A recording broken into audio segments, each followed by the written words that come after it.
Special thank you to our sponsors. And on to this game. In the upper right, we have our pink Protoss winning game number 1. His ideas. Starter party. Going with some pastel colors here.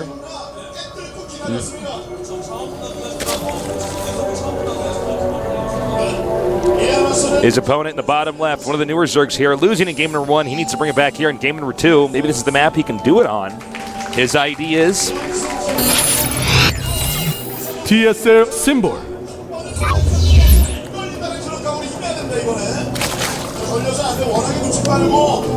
You know, we're talking about grab a beer, get your nachos and stuff. Have you ever, because I do this, you know, I don't know, sometimes when I go back to the States or something, just because I'll order a Shirley Temple in my meal. No, I've actually never even had one. You never had a Shirley Temple? No, man. They're pretty yummy. I'll take your word for it. I don't really like sweet things. So. No, I don't like sweet stuff either, but Shirley Temple. Well, you like me. I like you, yeah. I'm kind and you're super sweet. Yeah. Can't go out in the rain on my milk. Made out of sugar. Okay. With this game, looks like we're going to have, again, as usual, fast expand. He will potentially put a pylon here to try to block that hatchery being planted. And as you can see, Symbol says, all right, well, let's go to this expansion over here at the top. Oh, man. Already a very good group. And look at this. So he's actually denying. Oh. Got it. Got it.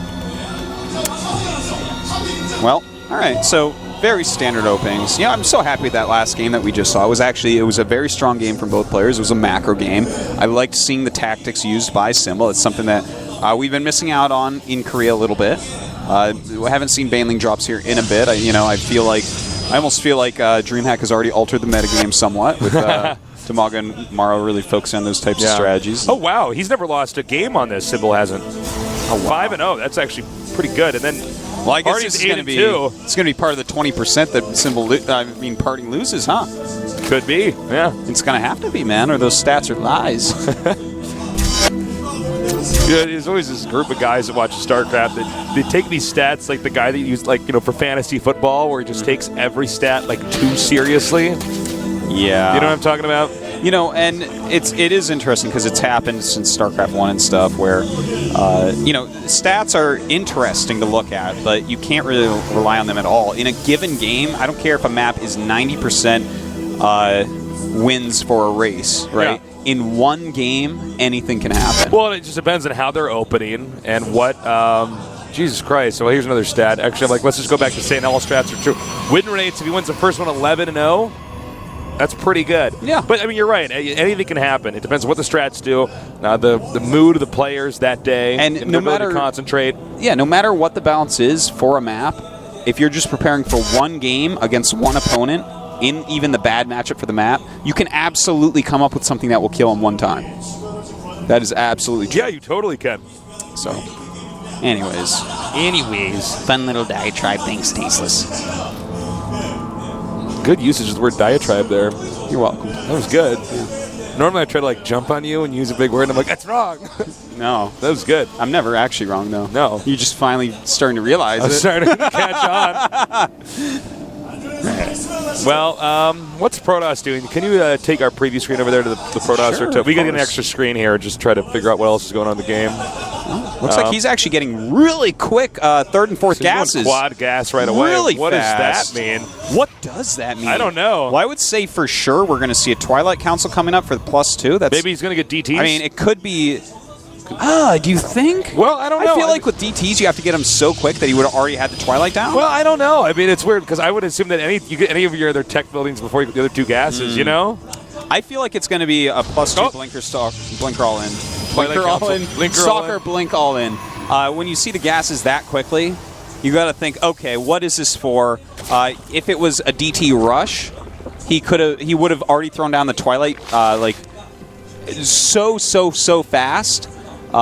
just to, I mean, it still could be a DT rush, but normally you just want to get that out so quickly that you can catch them right before spores, because that's how you can win games. But with that super quick extra gas, you can get the +2, some sentries to go with your stalkers, and blink you don't need quite so quickly. You really need to develop your economy and get a lot of gateways before your super stalker production begins. Well, doing a blinker, a blinker all I got you. You turn your blinkers on. Turning a stalker, blink stalker all in. Barely get that out. You know, it is going to be a pretty good situation for partying, considering that Symbol's going for Mass Roach, you know? Yeah, and I mean, if you're really good with openings like this, it's so powerful to actually try to deal with. In fact, he is getting the Robo as well, and that's going to be for an Observer and most likely for a Warp Prism. The current trend in PvZ is, in fact, to get that Warp Prism because you can bring it with your Stalkers. You don't have to worry about pylons in the back. Well, you know, these Zerg players have gotten really good, and they'll notice they'll have one pylon in the back. Yeah. They'll keep, like, you know, just a few Lings and Roaches there. Then when you push forward, they just bum rush the pylon and kill it. And then guess what? You can't reinforce, and the Zerg can. More mobility, too, because let's say that your pylon's in one area, and for some reason you start having to go in a different direction with your Stalkers, you still have your weapons right there, and they immediately help you. And not to forget that occasionally you will see them just grab something into the Warp Prism that's about to die that maybe doesn't have its blink cooldown. That's not going to be as common with the Blink Stalker all in. That's more common with Immortal ones. Yeah, but it's still there. Yeah, it's still there. Still at your disposal. Still a possibility. You know, as many things as you can do, it's helpful. Okay, so he's moving out here. Oh, man. Dude, this is actually one of the oldest parting builds. He's actually making a third Nexus, and this isn't a cancel Nexus either. This is actually where he tricks you because he moves out with all the sentries. He did this back when he first debuted, and it was like this genius move, and then Dongregu just attacked him and killed him. It was like really sad, but wow, I actually forgot all about this strategy. He walked all the way across the map with these sentries far enough that his opponent is starting to make a lot of units, and he's like, uh-oh, what's coming at me? But actually, this was all an elaborate ruse. He's getting a lot of upgrades. His macro's going. He's got a ton of sentries, and he's going to be in pretty good shape. Yeah, this is a nice play here. Really investing in the late game. These are like, you know, in order to be like a really good player, these are the best ways to play. Yeah. You show them one thing and then do another. Because good players, if they see what you're doing, they're always going to have an answer. But if you show them something, but you're actually doing something else, then there's a problem. And now I think Symbol's going to go, uh-oh. Look at that cannon placement, man. I love that. I love that. It's so good against Zerglings, and it's actually reasonably good against Roaches as well. But Symbol is massing up quite a bit, getting Infestation Pit, taking a 4th base. His creep spread, all right. It's all right for right now in the game, actually. But the Army of Parting is really looking scary, man. How many? He actually has 8 sentries, but drops are on the way, so as well as the Infestation Pit. Now, I'll be interested to see if that's. I believe that is going to be for fungal and infestors because probably Baneling drops are good, but when you fungal stuff and then drop on them, it's even better. It's you're going to get that drop off exactly. You're going to hit him. You're going to know you're going to connect. They're both continuing to mass up. We got 116 to 159 supply. Hallucination now being upgraded. I love now, that. Now, what do you think? Is he going to do anything weird, like make a few fake Colossi, or is he going to use this to scout what Phoenix is? Think about this. If he's playing against Banelings, what better to give them than a few hallucinations, perhaps? You could even have a few. You could hallucinate a few Immortals and put them in the front. Absolutely. You can do as well. You can throw down some Colossi to just scare them into maybe making Corruptors. And, of course, you know, he doesn't have a lot of scouting going on. So just for scouting, it's helpful as well. I feel like Hallucinations actually, by the time you're like, you know, getting or almost ready for your 4th base, you should probably always have Hallucination. There's actually no real reason why you shouldn't have that. There's points in games where force fields become less and less useful. Like when you get really late into a game. Yeah. Especially against Terran, but also sometimes against Zerg in certain situations. You know, if Zerg's going mass ultra, it's like force field. Yeah, exactly. If they happen to choose ultra tech or Guardian Shield, it's like, why would you do that? All right, well, we have an attack at the 3rd and a big drop going into the main. He is ready. Oh, my God. Oh, my God. Oh, my heavens to Betsy. He picks off just 2 Overlords, so actually Symbol reacted very, very well there. Of course, it hurts to lose as much as he lost, but Parting held very well, and Symbol, you know, if he had lost 4 or 5 Overlords of units, that's terrible for him, but losing just 2, it's all right. It's okay. It's okay. You can live. All right. The Baneling's Nest now coming up here. And I think Zerg's realizing, well, I guess I'm going to have to back off. Zerg may take the 5th now as he continues to almost get maxed here. Templar Archives coming here too. And 2 more gateways. So he's really completing the entire tech tree. By the way, Zerg has a lot of money right now, which is fine because he's basically maxed. But, you know, what's nice is if he has enough larvae here, as he attacks in the Protoss army, even if he kills off, if you like, let's say the Protoss kills off the entire army, that's fine. He has enough money in the bank. He just remakes it all at once. Mm-hmm. All right, bum rushing this expansion over here, and I think he can get the Nexus, I believe. Oh, you know, that pylon placement with those cannons, it makes it tougher for the Roaches to the get Roaches up to the can't get as close. Yeah, that's true. And with only 4 range, I mean, they're not going to get as much surface area. If that's like a bare Nexus, then he's not... I mean, the Roaches walk right up to it, and all of them fire, and it dies in like 4 volleys. But here it's going to take, how many volleys? 9 or something like that with how many Roaches can reach it? That's great placement. I really like it. All right, looks like Protoss is going to expand again here too as he moves out, pushing forward. And now is the time we're going to see a big battle here. By the way, Zerg's at 211 out of 200 supply. We do have Baneling speed, Baneling's ultras, chitinous plating, and adrenal glands on the way for Zerg. So he's basically, and he's got 211 supply, Tasteless. He's cheating. You can only get 200 supply in this game. What is he doing? All right, he's moving out now. He's going to get this hatchery over here for sure. Zerg cannot save this. It is Sybil being smart. He says, okay, back off. Get ready for an actual battle that I can win. By the way, I thought Protoss was going to expand behind this. He didn't. Looks like he just wants to really focus on there's pushing a lot forward. of ultras coming out here. And this is going to make the force fields useless, which the Roaches are going to love. Yeah, and the Banelings are going to walk right through all the Zealots, and that's just going to leave Immortals and Stalkers left over. All right, losing some Banelings there to those Zealots. Yeah, notice how he leaves those Zealots out there. He's trying to get them to detonate, and here we go. That is a ton of Banelings detonating.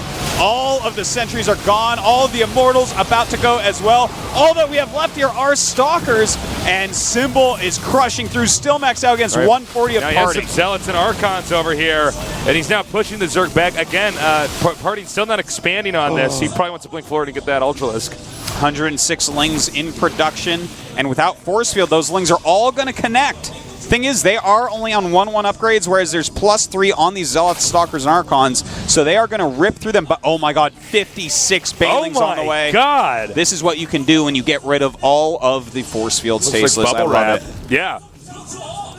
Well, he can use these Zealots in the front to kind of take the damage, but still. Well, they're going to die pretty quickly here. The Banelings right, just the rolling Archons past. would be nice to take this damage too. Oh, nice. Whoa. That was actually really good with that Archon there.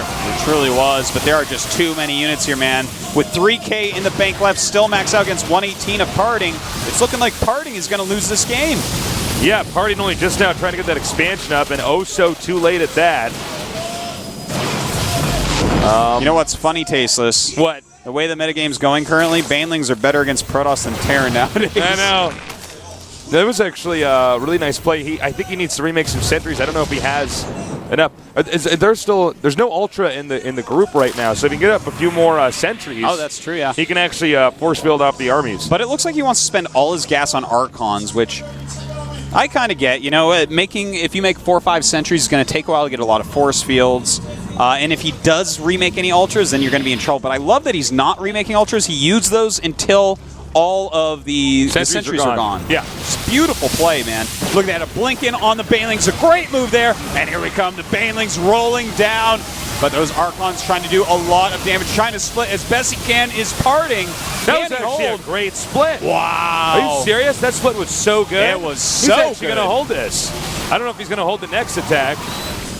Yeah. Well, watch Zerg's supply suddenly just skyrocket right back up to 200 in a second here. It's not, though. It's only 150 this time. A ton of Lings on the way. Parting still with far superior upgrades, but we do have the Zerg catching up.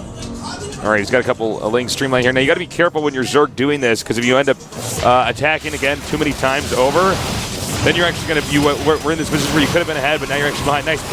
Blinking kind of behind the minerals there, giving some nice surface area advantage here to the Stalkers. And these probes are all very badly hurt. They're all on stop right now. It's so smart. Parting is being so good with how he defends us, but it's just, this is Zerg, man. It is relentless. Right, he's blinking back again. He's going to warp in a few Zealots, try to take that damage now. He's probably going to bring those probes back to that expansion. Parting is just barely holding on here. I mean, he is just barely Yeah. alive in this game. That's He's either going to be able to recuperate and get back into this, or the next one or two attacks is going to kill him. And we now have Ultralisks coming out here, and a lot of aliens, Oh, and I man. think this is going to be it. The rope is fraying, Tasteless. It is. Parting's going to have to cut himself free to save you. All right. He is actually, he's going to come in here and attack now. I would be stunned if a Protoss could survive this. Look at that. Oh, that's Love smart. Blinking that. into the Banelings. Yeah, he just wants to use up as many as possible. It's very cost inefficient for Banelings to kill one unit. And here we go. The Banelings rolling in. Just so many of them. The Archon's really doing a good job. But It's a GG. Great, fantastic play by both players this game. Once again, wow, this is the group of death, man. Don't forget that both these guys may or may not get out, but Marine King is in this group too, guys. Like, oh my God. Yeah. Well, Like, oh my God, Taste like is so OMG, good. like WTF. No, seriously, like he played so well that game. Yes. He just kind of brought that all the way to the late game and played perfectly. And it was all about messing up the Protoss' unit combination and making right. Yeah. He didn't want to go really mass ultra. He got like 3 of them. He's like, okay, well now your force fields don't matter. So what am I going to do? I'm just going to make a ton of Banelings.